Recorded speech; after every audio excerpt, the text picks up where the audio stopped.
Charlotte Miller slumped against the hospital wall, her breath catching in her throat as another contraction rippled through her body. The fluorescent lights buzzed overhead, casting harsh shadows across her husband Jack's worried face. After weeks of complications that had left their small Tennessee town's medical staff baffled, the twins were finally coming, but something felt wrong. "Just breathe, honey," Jack whispered, his usually steady contractor's hands trembling as he supported her weight. The worn linoleum squeaked beneath their feet as another contraction forced Charlotte to double over. Dr. Marcus Jen, the hospital's chief of obstetrics, rushed down the corridor, his white coat billowing behind him. Dark circles rimmed his eyes. He'd been on call for 36 hours straight, a testament to the staffing shortage plaguing their rural hospital. "Get her into delivery room 3, he ordered, his typically calm demeanor showing cracks of concern. The contractions were coming faster now, each one feeling like a tidal wave crashing through Charlotte's body. The delivery room's mint green walls seemed to close in as nurses swarmed around her, their movements precise but urgent. Jack's face had gone pale, his fingers interlaced with hers as she gripped his hand with each wave of pain. "Something's not right," Charlotte gasped between contractions. Her words hung in the air like smoke, heavy with the weight of maternal intuition. The monitors beeped their steady rhythm, but there was an underlying tension that even the machines seemed to sense. The first twin emerged into the world with a weak cry that barely disturbed the room's heavy atmosphere.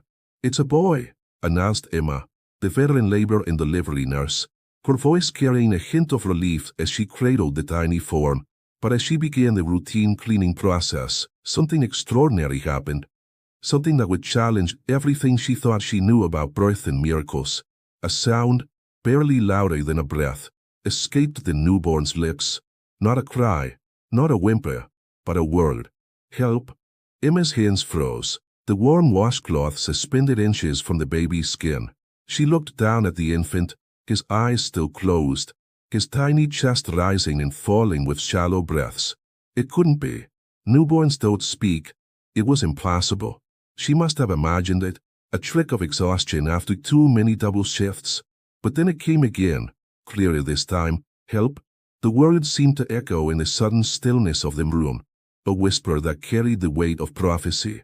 Dr. Chen barely glanced up from his position at the foot of the bed, focused on the imminent arrival of the second twin. "Emma, we need to move quickly here," he called out, his tone sharp with concentration. "Charlotte's BP is dropping."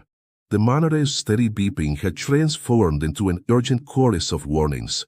Charlotte's face had gone gray, her grip on Jack's hand weakening. "The baby," she murmured, her voice thick with exhaustion and fear. "Is the baby okay?" Emma cradled the boy closer, her mind racing. Should she tell them what she'd heard? Would they think she lost her mind? Before she could decide, the room erupted into chaos as the second twin made her appearance, silent and still, her tiny body lacking the healthy pink glow of her brother. The silence that followed was deafening. Dr. Chen's hands moved with practiced efficiency, but Emma could see the tension in his shoulders as he worked to resuscitate the little girl. The room held its breath, the only sounds the urgent beeping of monitors and Charlotte's weakening moans. "Get them both to NICU, Stat," Dr. Chen ordered, his voice cutting through the heavy air. Emma cradled the boy closer to her chest as she rushed him toward the waiting incubator. His sister, now being attended to by a team of specialists, was whisked away in the opposite direction, leaving their parents in a state of suspended animation. The fluorescent lights of the NICU cast everything in a harsh, unforgiving glow. Emma's hands trembled slightly as she connected the monitoring equipment to the boy's tiny body. His vital signs were stable but weak, his skin still carrying a slight bluish tinge that made her heart clench. She couldn't shake the memory of that implacable whisper, the word that seemed to carry both warning and prophecy. Down the hall, Jack paced the waiting room like a caged animal, his contractor's boots wearing an invisible path in the industrial carpet.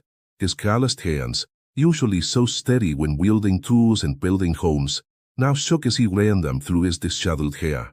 The waiting room clock ticked away seconds that felt like hours, each moment stretching into eternity as he waited for news about his wife and children.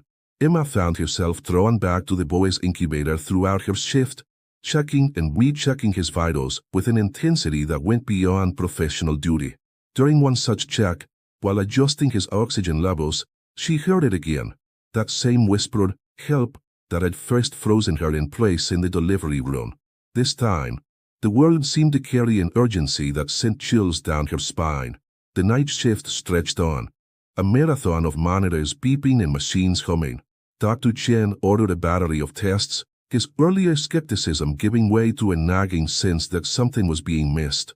The results confirmed his worst fears. Both twins were fighting a severe infection that had somehow slipped past their routine screenings. Charlotte, now conscious but weak in her recovery room, clutched Jack's hand as Emma finally shared what she'd heard. The words tumbled out hesitantly at first, then with increasing conviction as she described the implausible whisper. Instead of the disbelief she'd expected, Charlotte's eyes filled with tears of recognition. "I heard it too," Charlotte whispered, her voice barely audible. "In my dreams, during the last weeks of the pregnancy, I thought I was losing my mind." Jack squeezed her hand tighter, his skepticism warring with the undeniable reality of their children's condition. The night wore on, each hour bringing new challenges and revelations. The infection that threatened both twins proved resistant to standard treatments, forcing Dr. Chen to make increasingly bold decisions. Every time he considered a new approach, that whispered word seemed to echo in the hospital halls, guiding them toward hope. In the NICU, Emma watched over the twins with unwavering dedication. The boy's whispers became less frequent but more purposeful, each one seeming to coincide with a critical moment in their treatment. His sister, though silent, began showing signs of improvement that defied medical explanation.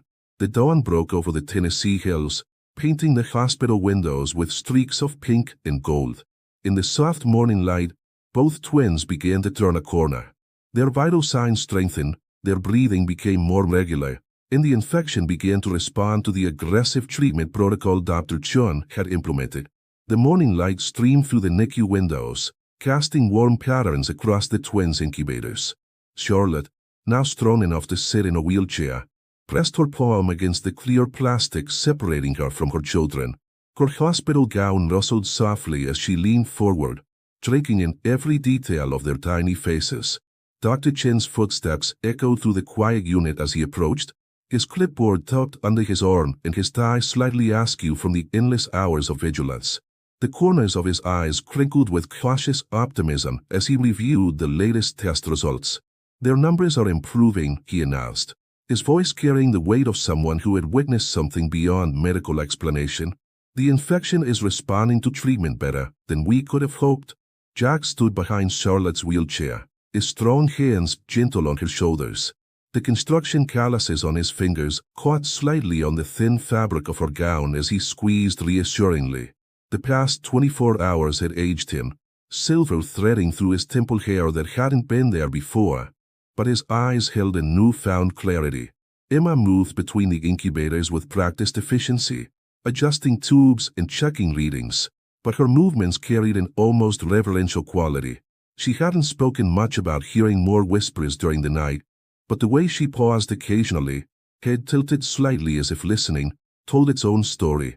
The boy, they named him Nathan, gift from God, stirred in his incubator, his tiny fingers flexing against the soft blanket. His sister Grace lay nearby, her color improving by the hour. The machines monitoring their vital signs created a symphony of beeps and hums that had become a comfort to their parents, each sound confirming life and healing. As the day progressed, the NICU became a pilgrimage site for hospital staff who had heard whispers of the miracle.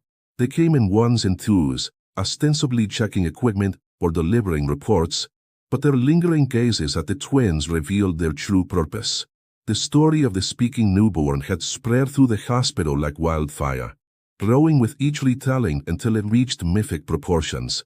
Dr. Chen found himself questioning everything he thought he knew about medicine and miracles. His years of training had taught him to trust in science, in measurable outcomes and evidence-based procedures. But as he reviewed the twins' charts again and again, he couldn't deny that something extraordinary had occurred. The infection that should have claimed their lives had retreated with unexpected speed. leaving behind two increasingly healthy babies and a host of unanswered questions. Charlotte spent hours by the incubators, sometimes reading softly from her worn Bible, other times simply watching her children breathe. The worry lines that had creased her forehead began to soften as each hour brought new signs of improvement. She shared quiet conversations with Emma during shift changes, their words too soft for others to hear, but their expressions spoke of shared secrets and unnamed wonders. Jack threw himself into preparing for the twins' homecoming, channeling his nervous energy into action. Between hospital visits, he worked tirelessly on the nursery, his contractor skills transforming the room into a sanctuary. The walls, painted a soft sunrise yellow, seemed aglow with hope. He installed a window seat where Charlotte could nurse the babies while watching the seasons change in their backyard maple tree. The whispers stopped as mysteriously as they had begun, but their impact rippled through the lives of everyone involved. Dr. John found himself spending more time with his patients, listening not just to their symptoms but to their stories. Emma started keeping a journal, trying to capture in words the inexplicable events she had witnessed. The other nurses spoke in hushed tones about divine intervention in the thin veil between worlds. As the twins grew stronger, their early struggles became both more distant and more significant. Charlotte often found herself reaching out to other mothers in the NICU, sharing not just her story but her hard-won hope. Her presence brought comfort to those facing their own dark nights of uncertainty, though she never claimed to understand fully what had happened with her own children. The day finally came when the twins were deemed strong enough to go home. Emma helped pack up the cards and small gifts that had accumulated around their incubators, each one a testament to the impact their story had had on the hospital community. Dr. Chun performed one final examination, his movements gentle and thorough, before signing the discharge papers with a flourish that barely masked his emotion. The journey home felt surreal. Charlotte sat in the back seat between the two car seats, her hands alternating between touching each baby, as if convincing herself they were merely there. The late autumn sunlight filtered through the trees lining their neighborhood streets, casting dappled shadows that danced across the twins' peaceful faces. Jack drove with uncharacteristic caution, his eyes frequently darting to the rearview mirror to check on his family. Their modest two-story house, with its fresh paint and meticulously maintained garden, welcomed them with open arms. The porch stairs, which Jack had widened and reinforced during Charlotte's pregnancy, creaked softly under their feet as they carried their precious bundles inside. The home they'd left in such chaos during the emergency now felt like a sanctuary, filled with the soft afternoon light and the gentle whir of the ceiling fans. The nursery, Jack's labor of love, took Charlotte's breath away. During the long hospital stays, he channeled his anxiety into creating something extraordinary. The sunrise yellow walls seemed to glow with inner warmth, and the handcrafted mobiles, his secret project during sleepless nights, cast enchanting shadows on the ceiling. Two identical cribs, built by Jack himself from rich cherry wood, stood like sentinels beneath the wide window. The first few days passed in a blur of feedings, diaper changes, and cautious joy. Charlotte found herself constantly checking the baby's breathing, her hand hovering over their chests to feel the steady rise and fall. Nathan and Grace thrived under their parents' watchful eyes, their cheeks filling out with healthy roundness, their eyes becoming more alert and curious with each passing day. Emma became a frequent visitor, stopping by after her shifts with casseroles and gentle advice. She and Charlotte would sit in the window seat, watching the twins sleep while sharing whispered conversations about the miracle they'd witnessed. The veteran nurse had seen countless births over her career, but something about these twins and their extraordinary beginning had touched her soul in a way she couldn't explain. The maple tree outside the nursery window began shedding its leaves, creating a carpet of gold and crimson on the lawn. Charlotte often nursed the twins in the window seat, watching the leaves dance on the autumn breeze while humming old hymns her grandmother had taught her. During these quiet moments, she could almost believe she heard echoes of Nathan's first impossible words, carried on the wind like a distant memory. Jack threw himself into fatherhood with the same dedication he brought to his construction projects. He developed a talent for soothing Grace's midnight fussing with gentle bouncing walks around the nursery, his deep voice rumbling soft lullabies. Nathan seemed to respond best to being held against his father's chest, calming instantly at the sound of Jack's heartbeat. The story of the twins' miraculous birth spread through their small town like ripples in a pond. At first, Charlotte felt overwhelmed by the attention. The curious looks at the grocery store, the whispered conversations that stopped when she walked by. But gradually, she began to see how their story touched others, bringing hope to those facing their own struggles. Dr. Chan made house calls, something he hadn't done in years, carefully monitoring the twins' progress. During these visits, the scientific mindset seemed to wrestle with what he'd witnessed. He checked their vital signs and development with professional thoroughness, but there was a newfound humility in his manner, an acknowledgement that some things transcended medical explanation. As autumn deepened into winter, Charlotte started attending a support group for mothers of NICU babies. She shared their story carefully, focusing less on the mysterious whispers and more on the power of hope and community. Her quiet strength and genuine empathy drew others to her, and soon the group became a source of healing not just for her, but for many families struggling with their own challenging births. The nightmares that had plagued Charlotte during her hospital stay began to fade, replaced by dreams of her children growing strong and healthy. She kept a journal by her bedside, recording not just the twins' milestones but also the small, magical moments that filled their days. The way Grace's eyes tracked the dancing leaves, how Nathan's face lit up at the sound of his sister's coos, the perfect synchronicity of their breathing during naps. Jack found himself looking at the world differently. The practical, solution-oriented contractor began to see wonder in the everyday, in the perfect joinery of a maple leaf, in the way sunlight created rainbows on the nursery wall, in the miraculous complexity of his children's tiny fingers and toes. His prayers, once rote and mechanical, became conversations filled with gratitude and awe. The physical traces of their early struggles faded, the tiny pinprick scars from 4 lines, the slight pallor that had worried their parents, but the impact of those first critical hours remained. Their home became a place of peace, where the boundary between ordinary and extraordinary blurred, where every sunset through the nursery window felt like a painting created just for them, and where every baby's cry was answered with overwhelming love and gratitude. As winter settled into their Tennessee valley, the Miller home became a testament to healing and growth. The soft glow of evening lamps illuminated scenes of domestic tranquility that would have seemed impossible during those harrowing first days. Charlotte found herself pausing in everyday moments, overwhelmed by the simple miracle of normalcy. The weight of Nathan in her arms during late-night feedings, Grace's delighted giggles during bath time, the sight of both babies sleeping peacefully in their carefully crafted cribs. Jack expanded the window seat into a cozy reading nook, adding bookshelves that curved around the corners like embracing arms.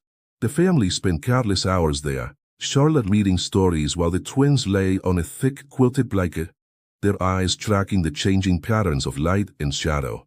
The maple tree outside, now bare of leaves, created intricate patterns on the nursery walls that seemed to dance with each passing breeze. Emma's visits evolved from medical oversight to cherished friendship. She brought not just her nursing expertise, but also a deep understanding of the sacred nature of what they'd experienced. During one particularly meaningful visit, she presented Charlotte with a hand-bound journal she'd kept during the twins' first days. The pages contained not just medical observations, but also detailed descriptions of those impossible moments when Nathan's whispers had guided them toward hope. Dr. Chen's professional demeanor softened with each checkup. He'd arrive with his usual medical bag, but would often stay long after the examinations were complete, discussing cases where science and mystery intersected. The twins' medical files became something of a legend in the hospital, studied by residents who struggled to reconcile the severity of the initial infection with the completeness of their recovery. The support group Charlotte attended grew into a close-knit community. Mothers who had once felt isolated in their struggles found strength in shared experiences. Charlotte's story, told with gentle honesty, helped others recognize the extraordinary moments in their own journeys. The group began organizing care packages for current NICU families, each containing practical items and handwritten notes of encouragement. Jack's contracting business took on a new dimension as word of the nursery he'd created spread through town. Other expectant parents sought him out, hoping to capture some of the magic he'd imbued in his own children's space. He approached each project with the same attention to detail and hidden touches of wonder. A window placed to catch the morning light just so. A ceiling fan whose shadows created gentle patterns, built-in nooks perfect for storytelling and dreaming. The twins developed distinct personalities that seemed to echo their dramatic entry into the world. Nathan remained unusually observant, his dark eyes taking in everything with an old-soul wisdom that sometimes caught visitors off guard. Grace, though she'd never spoken those miraculous first words, communicated through a language of joy, her entire face lighting up at the sight of her family, her laughter infectious and free. Charlotte began writing her own book, not just about the miracle of the whispered warning, but about the everyday miracles that followed. The first time the twins reached for each other across their cribs, the way they seemed to comfort each other during thunderstorms, the perfect synchronicity of their breathing during shared naps. Her words flowed like a river of gratitude, each chapter a testament to the extraordinary nature of ordinary love. The maple tree outside the nursery window became a symbol of their journey. Jack built a small deck around its base, creating a peaceful retreat where Charlotte could sit with the twins on warm afternoons. They watched birds build nests in its branches, delighting in the parallel between their own growing family and the natural cycles of nurture and growth playing out above them. As the twins approached their first birthday, plans for a celebration evolved into something more meaningful than just a party. The Millers opened their home to other NICU families, creating a gathering that honored not just their children's survival but the resilience of all families who'd walked similar paths. Emma and Dr. Chin attended, along with nurses and staff who'd been part of their journey. The nursery, now filled with a year's worth of memories, remained a sacred space. The cribs Jack had built with such care showed signs of love. Tiny teeth marks on the rails, scuff marks from excited kicks, the subtle wearing of wood where worried hands had gripped during midnight vigils. Each mark told a story of survival, of growth, of ordinary days that felt like miracles simply because they existed. Each mark on the nursery furniture became part of their family's living history. The gentle grooves worn into the wooden rocking chair's arms told stories of countless midnight feedings. The slight dents in the window seat spoke of family gatherings, of Emma's regular visits, of Dr. Chen's thoughtful conversations during checkups that had long since evolved beyond mere medical necessity. The twins' first birthday celebration transformed their home into a sanctuary of joy and remembrance. Charlotte had spent weeks preparing, creating photo collages that chronicled their journey from those terrifying first hours to the present. The images showed not just the twins' growth but the transformation of their entire family. The gradual easing of worry lines around Jack's eyes, the return of color to Charlotte's cheeks, the way Emma's professional distance had melted into genuine affection. The gathering brought together an unlikely family forged in crisis. NICU nurses who had witnessed those first miraculous moments mingled with parents from Charlotte's support group. Dr. Chen arrived carrying not just the typical birthday presents, but a bound collection of medical observations and personal reflections that documented what he now openly called the case that changed everything. In the nursery, now festooned with soft streamers and floating balloons, Nathan and Grace sat in their father's handcrafted high chairs. The maple tree outside cast dancing shadows through the window, its spring leaves creating a natural celebration of renewal. The twins' matching cake-smeared faces and delighted giggles drew their audience into a moment of pure joy, untainted by the memory of past fears. Jack had outdone himself preparing for this milestone. He'd created a series of growth charts marked with the twins' progress, each measurement a victory over those first precarious days. The charts, beautifully carved from cherry wood to match the cribs, would become family heirlooms, telling their story to future generations.